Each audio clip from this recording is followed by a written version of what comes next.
I throw myself at the mercy of the court. There's a particular kind of betrayal that doesn't announce itself with screaming or broken glass.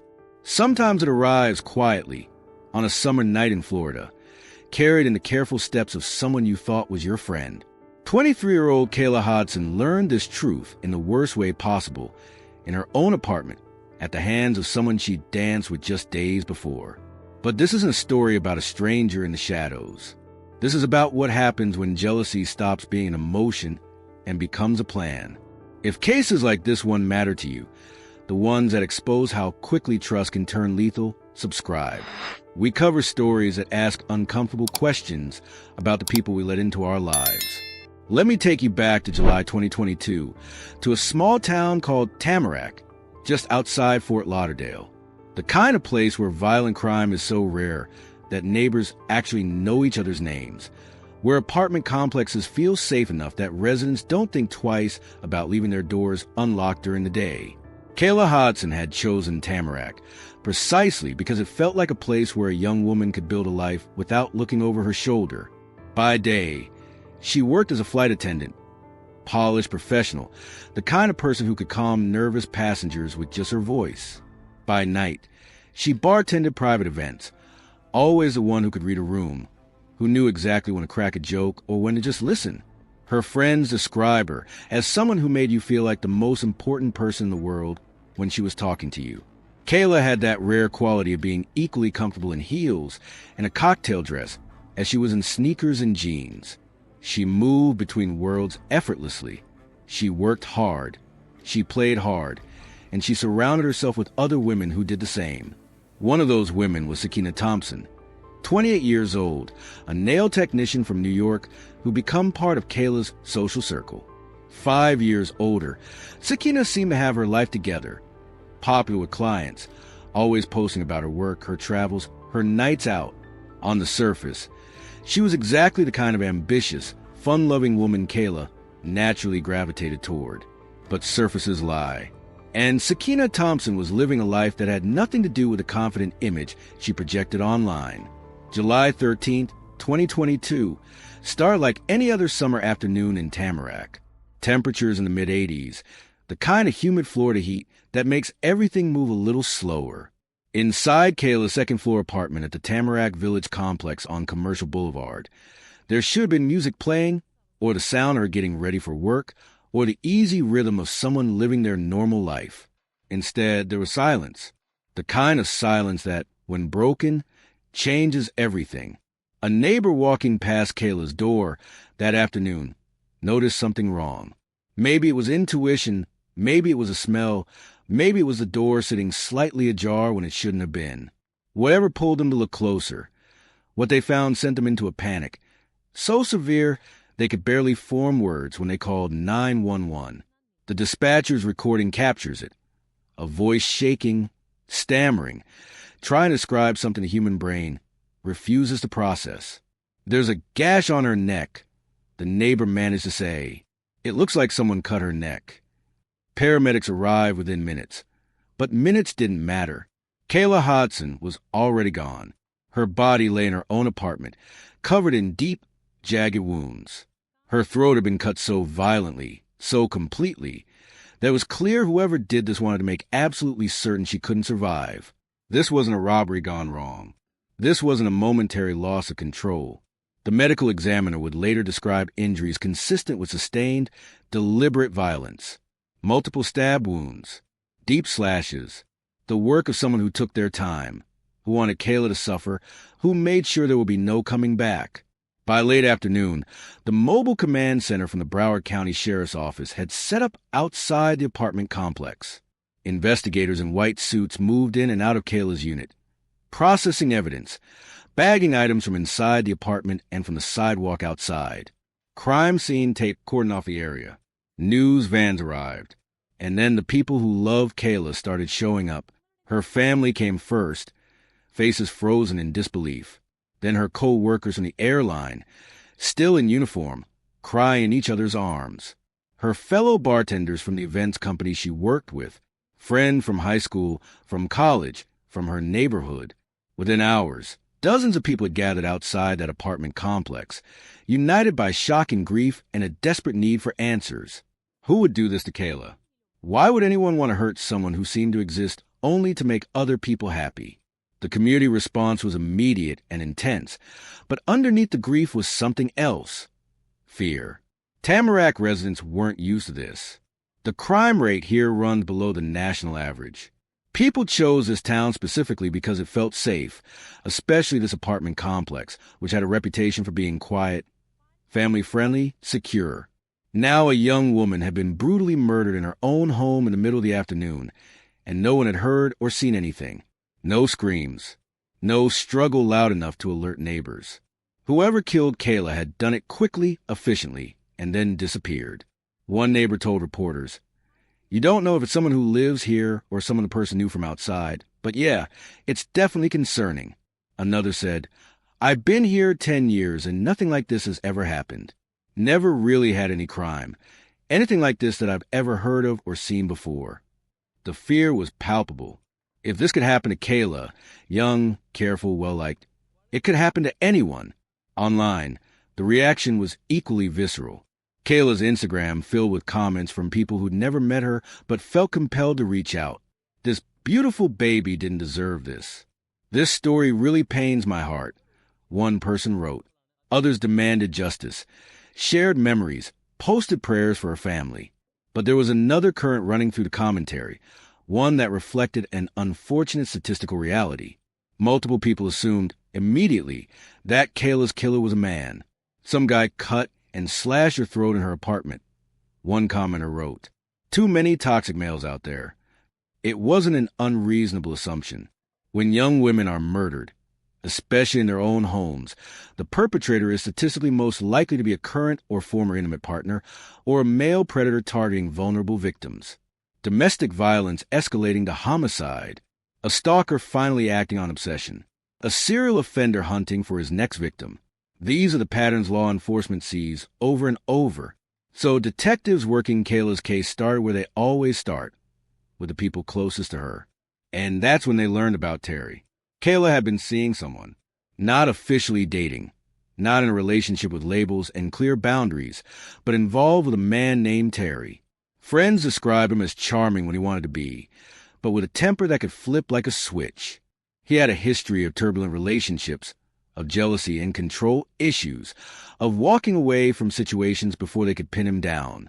When detectives got Terry's name, they felt that familiar tightening in their gut, the sense that they'd just identified their prime suspect. A young woman murdered in her home, a man with anger issues in her life. No forced entry suggesting she knew her killer. The pieces seemed to fit. But then the investigation took a turn that blindsided everyone.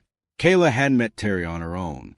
She'd been introduced to him by someone she considered a friend, someone who'd been part of her social circle for months, who she'd gone out with, laughed with, trusted. That someone was Sakina Thompson. And Terry wasn't just a guy Sakina knew casually.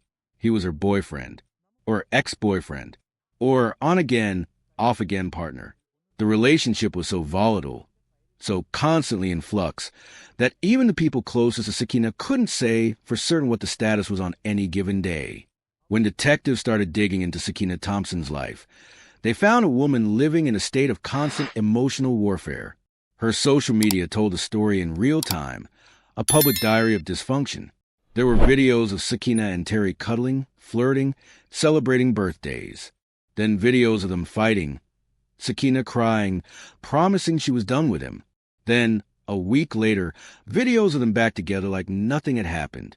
In one post, Sakina films herself opening birthday presents from Terry, showing off each gift to the camera with enthusiasm that feels just a little too performative, like she's trying to convince her followers, or maybe herself, that everything is fine, that she's in a good relationship, that she's happy. But happiness doesn't require constant proof. And secure people don't post videos threatening violence against anyone who crosses them, because that's what investigators found when they scrolled deeper into Sakina's content.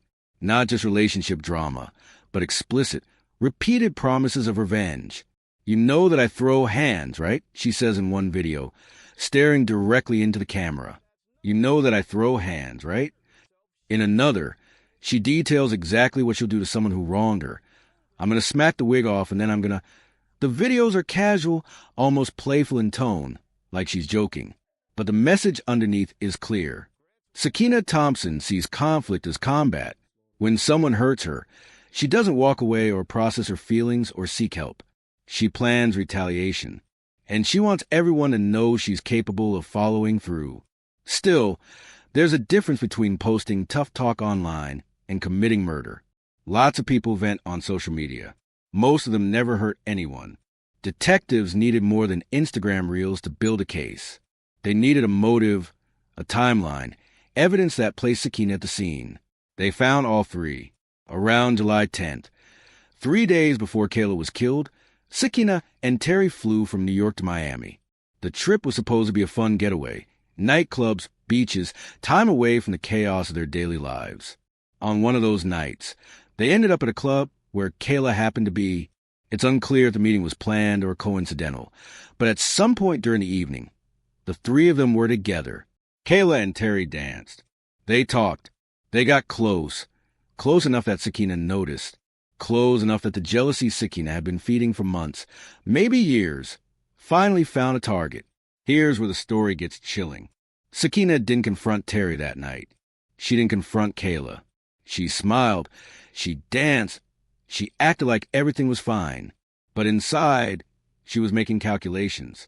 The next day, while Terry was out, Sakina placed a GPS tracker on his Range Rover. Then she waited. It didn't take long. The following day, the tracker showed Terry's car moving across Fort Lauderdale, away from where he said he'd be, straight to an apartment complex in Tamarac, straight to Kayla Hodson's building. He stayed for hours. When he left, Sakina knew two things with absolute certainty. Her boyfriend was cheating on her, and she knew exactly where the other woman lived. Most people, confronted with this information, would end the relationship. They'd pack their things, block the number, move on with their dignity intact.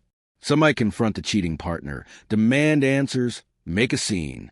A few might even reach out to the other person, seeking clarity or closure.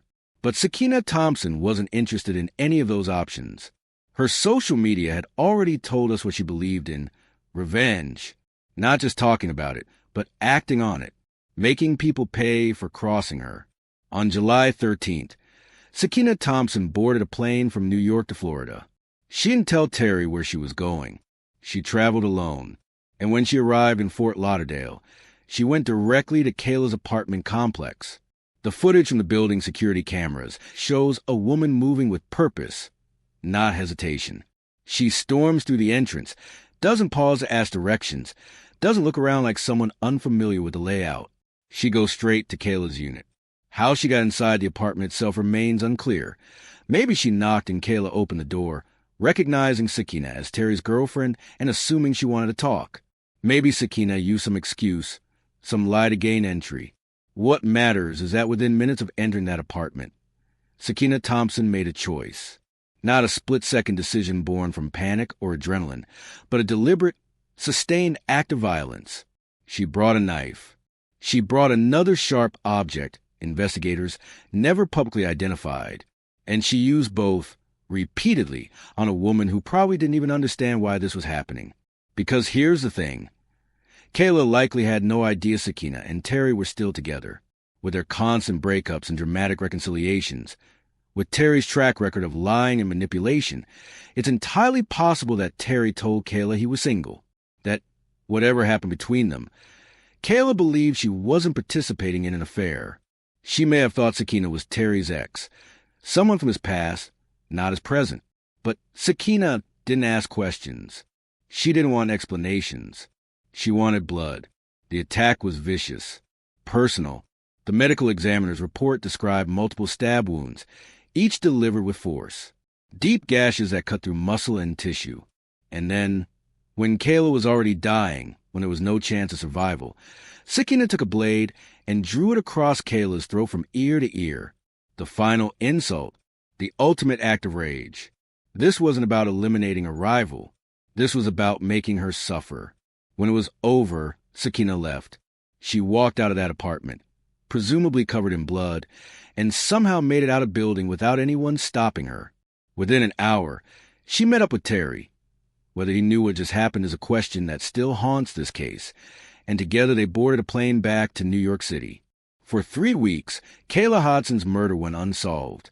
Detectives worked the case around the clock, processing evidence, interviewing witnesses, following leads that went nowhere. The public grew frustrated. Kayla's family held vigils, released balloons in her memory, demanded updates from law enforcement. Online, amateur sleuths dissected every detail, built theories, pointed fingers. The community remained on edge, afraid that a killer was still among them. And then on August 3rd, 21 days after Kayla's death, the Broward County Sheriff's Office made an announcement. A suspect had been arrested in Queens, New York. Not a man, not Terry, but 28-year-old Sakina Thompson, nail technician, social media personality, the woman Kayla had considered a friend. The arrest sent shockwaves through both communities. In Tamarac, neighbors who've been afraid to leave their homes suddenly felt relief mixed with disbelief. I am very happy to hear about it because we were scared, one resident told reporters. We heard different stories from different people, and I happen to live on the floor above her. So I'm very happy. It makes me feel a lot better and more secure. But underneath the relief was a new kind of horror. This wasn't a random attack. This wasn't a stranger breaking in.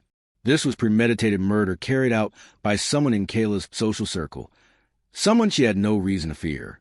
Sakina was held at Rikers Island without bond, then extradited to Broward County to face a single count of first-degree murder. First degree means premeditation. It means the prosecution believes Sakina planned Kayla's death in advance, traveled to Florida specifically to kill her, and carried out the act with full awareness and intent.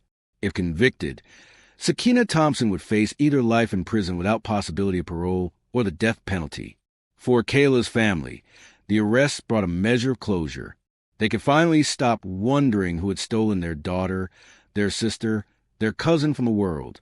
They launched a GoFundMe to help cover funeral expenses, writing, "Kayla meant so much to so many people. She was an amazing daughter, a very loved and adored big sister, niece, granddaughter, and cousin whose bond was like no other." The donations poured in, accompanied by messages from people who'd never met Kayla, but were moved by her story, by the senselessness of her death, by the reminder that violence can come from the most unexpected places. But the story didn't end with Sakina's arrest, because while she sat in the North Broward Bureau jail awaiting trial, Sakina Thompson discovered she was pregnant. The father, presumably, was Terry, the man whose infidelity had set this entire tragedy in motion. And Sakina, who had shown no mercy to Kayla Hodson, who had taken a life without hesitation, now had the audacity to ask for mercy for herself. She wrote a letter to the judge. Let me read you some of it. "To your Honorable Judge Casey, I'm writing this letter to you in hope of finding mercy from a court to allow me to give birth outside of jail while also fighting my case." Mercy. The word sits there on the page, heavy with irony. Sakina Thompson, who gave Kayla Hodson no chance to beg, no opportunity to explain, no possibility of survival, now wanted the court to show her compassion because she was carrying a child. She wanted to be released from jail, to give birth in freedom, to hold her baby while awaiting trial for murder. The audacity is breathtaking, but it also reveals something crucial about Sakina's psychology. In her mind, her situation, facing consequences for a crime she committed, somehow warranted special treatment. Her pregnancy wasn't a tragedy she created by murdering someone while involved with a toxic man. It was a card to play, a sympathy chip to cash in. Online, the reaction was swift and unforgiving. She pregnant now and wants the judge to release her? Girl, bye. One person commented. Another wrote, "She didn't show Kayla any mercy. Why should anyone show her mercy?" And perhaps the most cutting observation came from someone who pointed out the obvious. Kayla might want to have children someday, too. Sakina took that chance away from her forever. Because that's the thing about murder. It doesn't just end one life. It ends every possibility that life contained. Kayla Hodson will never celebrate another birthday, never earn another promotion, never fall in love, never travel to the places she dreamed of seeing.